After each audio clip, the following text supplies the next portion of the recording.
Genesis chapter 39. Joseph and Potiphar's wife. Now the Ishmaelites had taken Joseph to Egypt and sold him to Potiphar, one of the king's officers, who was the captain of the palace guard. The Lord was with Joseph and made him successful. He lived in the house of the Egyptian master, who saw that the Lord was with Joseph and had made him successful in everything he did.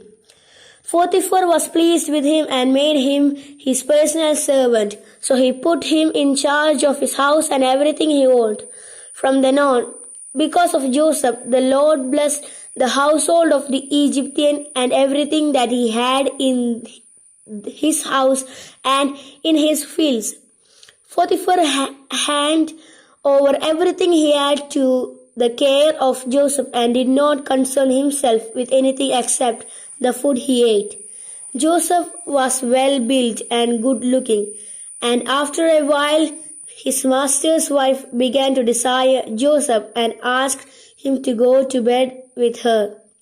He refused and said to her, "Look, my master does not have to concern himself with anything in the house, because I am here. He has put me in charge of everything he has. I have as much authority in this house as he has, and he has not kept back anything from me except you. How then could I do such an immoral thing and sin against God?" Although she asked Joseph day after day, he would not go to bed with her. But one day, when Joseph went into the house to do his work, none of the house servants was there. She caught him by his robe and said, "Come on to bed with me." But he escaped and ran outside, leaving his robe in her hand. When she saw that he had left his robe and ran out of the house, she called to her house servants and said, "Look at this. This Hebrew that my husband brought to the house is insulting us.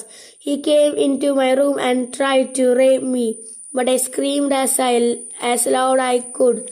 When he heard me scream, he ran outside, leaving his robe beside me."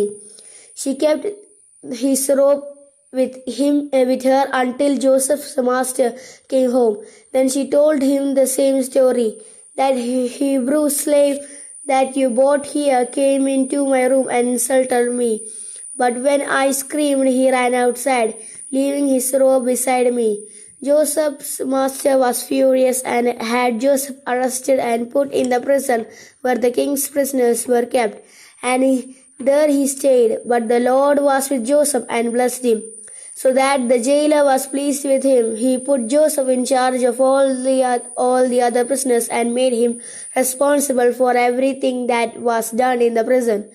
The jailer did not have to look after anything for which Joseph was responsible, because the Lord was with Joseph and made him succeed in everything he did.